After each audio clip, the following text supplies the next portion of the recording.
it's Candy from Mosaic Moments. Today I want to show you an advent calendar that I made. For my calendar, I used Bo Bunny's paper stack, and I like to do that because then you get a variety of papers and they all coordinate together, so you don't have to worry about matching things up. And each little pocket has a tag inside with something that we can do to celebrate the season, from building a snowman to attending a holiday parade, to buying a gift and donate it to Toys for Tots, or driving around and looking at the holiday lights. So I want to show you how easy this is to create with just a few of the dies from Mosaic Moments. We're going to use 3 different sets of dies from Mosaic Moments to create this page. We're going to use a couple dies from the A square set. We're going to use the numbers dies from numbers 2 die set, or if you have numbers 1, you could use that as well. And then we're going to use the pocket set. So the first thing we're going to cut is our background. I have found that because there's so much dimension in the pockets that sometimes if I left the background open, you would see the grid sometimes when you look at the page. And since I designed this so that it can be put in a frame maybe or hang on the wall to count down the holidays, I didn't want you to look down and see the grid lines. So the first thing we're going to do is cut a piece to go in the back. So with that, we're going to use our A die set. And I'm using the Big Shot. You can use whichever machine you have. And we're going to use the one that cuts a 2x2 square. It's probably the one that I use the most when I'm working on mosaics. It just seems to be the perfect size for journaling or accents. So we're going to first cut that one.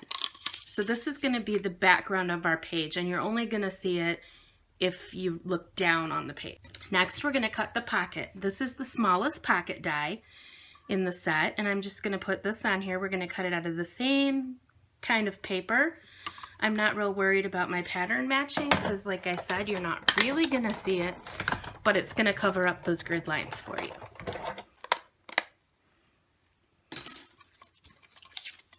There's our little pocket. We're also going to need the little tag portion. And this I used the A die set again. I used the die that's meant to layer over that 2x2 square die, which is this one. It's one size smaller than the one that we first used. And this is actually the Mosaic Moments grid paper. This is the new robin's egg color that I used. And I just used the back side of it to make my tags because the back side is solid without grid lines. So I'm going to go ahead and run this one through.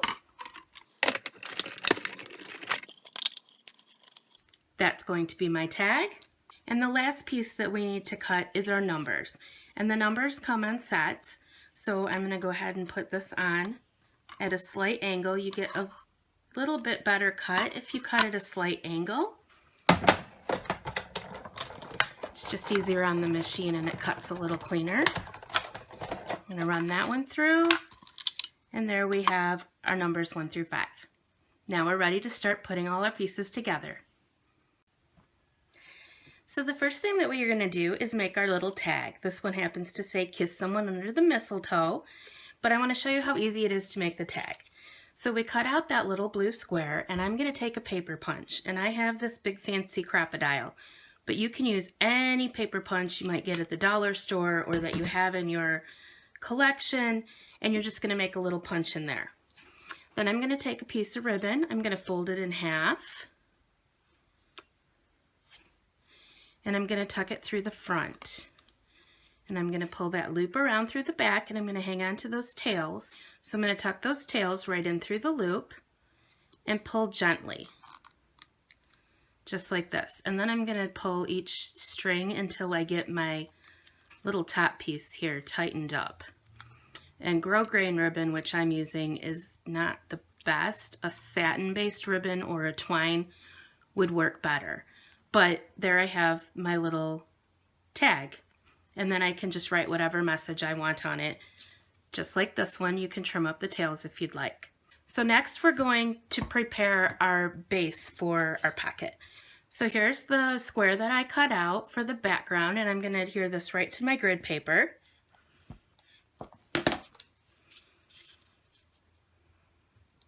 just like that.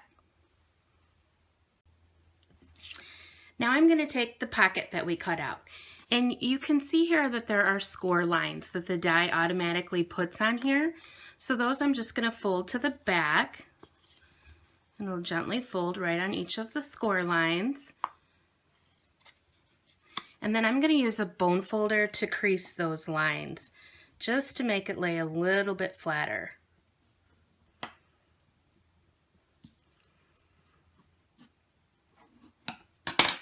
Just like that. Now I'm going to apply adhesive just to these little flaps. And I found that you want a really strong double-sided adhesive. Sometimes the adhesive appears to work, and then you go back 2 days later and your pocket is starting to lift off the page.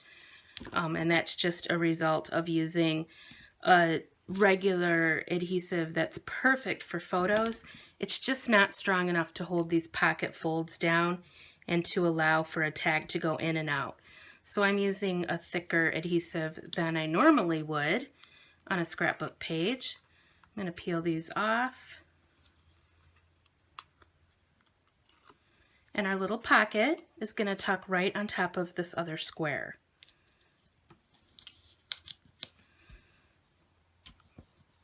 It just makes it easier to line up having that background, and it assures that you will not see any of the grid lines when your project is finished.